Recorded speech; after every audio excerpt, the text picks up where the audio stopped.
തന്നെ എത്തിയിട്ടുണ്ട്. ഇത് നമ്മുടെ ഡേ ഡയറീസിൻ്റെ 5th ഡേ ആണ്. എല്ലാവരും ഹാപ്പി അല്ലേ? ഞാനിവിടെ സൂപ്പർ ഹാപ്പി. രാവിലെ തന്നെ യോഗയൊക്കെ കഴിഞ്ഞ് ഞാൻ ജസ്റ്റ് ഇങ്ങനെ ചിന്തിക്കാൻ വേണ്ടി പോയിരിക്കുകയാണ്. ആൻഡ് ഇന്നലെ ഭയങ്കര മഴ ആയതുകൊണ്ട് ഞാൻ അജുവിൻ്റെ ഫ്ലാറ്റിലാണ് സ്റ്റേ ചെയ്തത്. യോഗയൊക്കെ കഴിഞ്ഞ് ഫ്രഷായി നമ്മൾ ബ്രേക്ക്ഫാസ്റ്റിന് ഇഡ്ഡലി ഓർഡർ ചെയ്തു. അത് കഴിച്ചു. അപ്പോൾ അജു എന്നോട് ചോദിച്ചു, സന നിനക്ക് കഴിക്കുമ്പോഴെങ്കിലും ഈ ഫോണൊന്ന് മാറ്റി വെച്ചൂടെ എന്ന് പറഞ്ഞ് എന്നെ പുച്ഛിച്ച് തള്ളി. അതിന് ശേഷം ഞാൻ ഡ്രസ്സപ്പ് ചെയ്തു. ഞാൻ തിരിച്ച് നാട്ടിലേക്ക് പോവാണ് ഗൈസ്. അപ്പം എൻ്റെ അജുവിൻ്റെ ഫ്ലാറ്റിലെ ഏറ്റവും മോസ്റ്റ് ഫേവറേറ്റ് ആയിട്ടുള്ള സ്ഥലമാണിത്. അവിടെ ഷൂട്ടിംഗ് നടക്കുന്നു. ആരെ എന്താണെന്ന് ഒന്നും കാണാൻ പറ്റില്ല. മിനി കൂപ്പർ വരെ കിടപ്പുണ്ട്.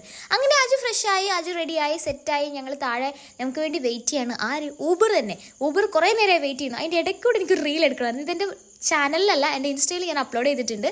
എനിവേ ഞങ്ങൾ റെഡിയായി ഇറങ്ങി. അജുവിനും കണ്ണാടി വെച്ചു കേട്ടോ. അജുവിനും നല്ല പവർ കണ്ടില്ല. അങ്ങനെ അജു നേരെ ഡബിന് വേണ്ടിയിട്ട് സ്റ്റുഡിയോയിലേക്കും പോയി. ഞാൻ നേരെ നോർത്ത് റെയിൽവേ സ്റ്റേഷനിലേക്കും പോയി. ചെന്നപ്പോൾ ട്രെയിൻ 1 മണിക്കൂർ ലേറ്റ് ആയിരുന്നു. എങ്ങനെയൊക്കെയോ ട്രെയിനിൽ കയറി എങ്ങനെയൊക്കെയോ നടന്നിരുന്ന് വന്ന് ഒരു ബിരിയാണിയും പാസ്സാക്കി.